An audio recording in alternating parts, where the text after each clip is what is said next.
Welcome Gothamites, I'm Eli Wilbur and this is Waiting for Batman, a place for Bat fans. This week we got to see what happened to Fish Mooney in episode 13 of Gotham. Also some interesting rumors about Batfleck have made their way to the internet. But first, Robin, get on the Bat computer and access the Rogues Gallery. Robin? This week's Gotham focused on a few different storylines. Gordon, Fish, Penguin, Bruce were all kind of the main characters to this episode, but I gotta say, I really started to like Fish this episode. They showed the hardest side of Fish Mooney when she was being interrogated by Bob, Team Bob. The way she handled all of it was very boss-like. She was just, I don't know, like, she grew on me this episode, I'll say it. And I'm kind of glad she got away. I mean, look, now I'm kind of excited to see Fish Mooney fight back, like to see her put up a struggle, because I'd hate to see her go down so easily when she's made up to be such a badass character at this point. She's pretty badass. Intersecting with Fish's storyline was Oswald Cobblepot himself, the Penguin, who may or may not have been about to announce the grand opening of the Iceberg Lounge when Mooney came in and started attacking him with a baseball bat. So far, from the looks of it, that club is his, and is it going to be the Iceberg Lounge? That would be kind of cool. Recently, the producers of the show revealed that the Red Hood will be making an appearance either at the end of this season or maybe in the next season, which may or may not mean that the man who will become the Joker has already made an appearance. It's kind of hard to say, but you know, we look back at episode 1 where Fish Mooney she's auditioning a comedian who very well could be the Red Hood / the Joker. Who knows, but that's very exciting. At the end of the episode, we see Gordon realize that the only way to bring down the criminals is to be a criminal. This is definitely a theme in Gordon's whole quest to save Gotham, really, which perhaps it's this string of good intentions gone wrong that pushes Gordon to accept Batman's help when saving Gotham. It's essentially either you work with Batman or you work with the criminals.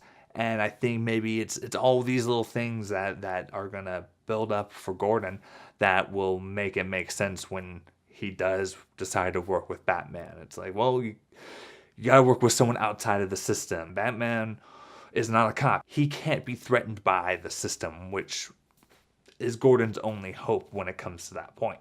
I really like seeing all that sprinkled into the origin story of Gotham pre-Batman, because then it makes more sense why Batman exists. A lot of other future supervillains got some focus this week. Enigma had an almost sweet moment with Miss Kringle, which did show some of Ed's obsessive behavior, so it's definitely clear why he becomes the Riddler. Victor Zsasz was on the trail of an escaped fish, so I like that because Zsasz is definitely one of my favorite characters so far. He's just so badass, and it's just really cool to see him hunt down fish like that. It's kind of, you know, there's a lot of badassness going on this episode. And we got to see Detective Flash for the first time. I definitely think that the show is getting better and better each episode.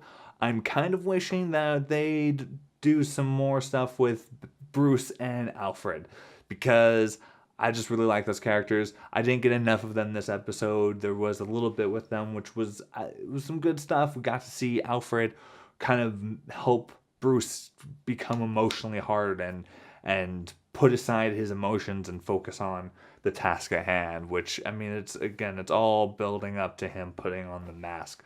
And it's great stuff. I love it. I just want to see more of it. I'm sure we'll probably see more later on in the season. Only time will tell. But until then, let's move away from Gotham and let's move to some Batman vs. Superman with Waiting for Batfleck. Last week I talked about rumors pertaining to the Suicide Squad movie. Well, more rumors have sprung up since then, speculating that Batfleck will be making an appearance at the end of the Suicide Squad movie. The rumor includes talks of the standalone Batman film being heavily influenced by Frank Miller's The Dark Knight Returns. Now, I liked The Dark Knight Returns. Trust me, it's a great book.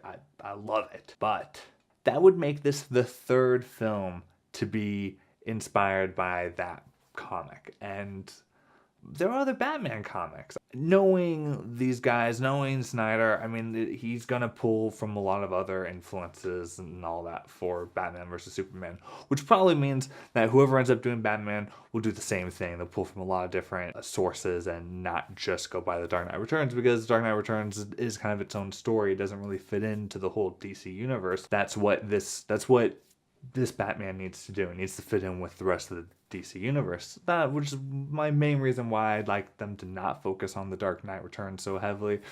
But I'm sure it's going to be great. It's going to be awesome. Who cares what I would pick? I mean, it's going to be a great movie. I'm just hoping for a lightly based on version. Aside from Batman vs. Superman, Suicide Squad, and the standalone Batman film, Batfleck is rumored to play in at least 3 more films, most likely being Justice League Part 1 and 2, and probably like a cameo role in a different title. A lot of people are speculating Wonder Woman. I'd like to see him in The Flash. Him and The Flash have some really good team-ups in the comics. It'd be cool to see him show up in The Flash's world. It will be cool to see how it all plays out, especially when it comes to who will be directing the standalone Batman film. That will be the film that defines Batman for the DC Cinematic Universe. So in a way, it's the first time that Batman will be brought back to the comic book world in a way, since Nolan's run. The obvious choice seems to be Zack Snyder, since he's directing Batman vs. Superman and Justice League. But I'd like to see Batman passed to Ben Affleck, making him the first actor to direct and star in a comic book film.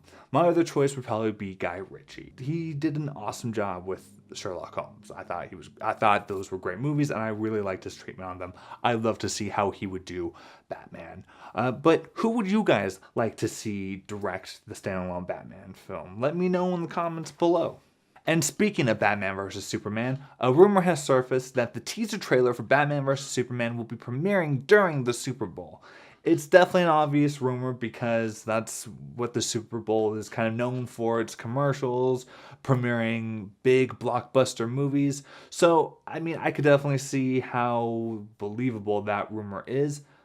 But right now, it just sounds like it's a big old rumor. We don't know. It would be nice to see something from the film, even if it's the same thing they showed at Comic-Con. I would be happy with anything. Either way, we do have a chance with Jupiter Ascending and maybe Mad Max Fury Road. So hopefully we'll be seeing a trailer with those movies.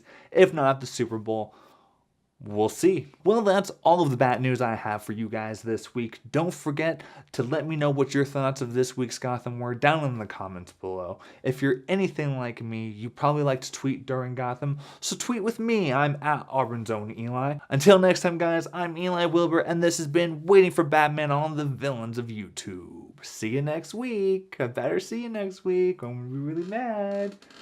You better do it. You better do it. You still there? Hello?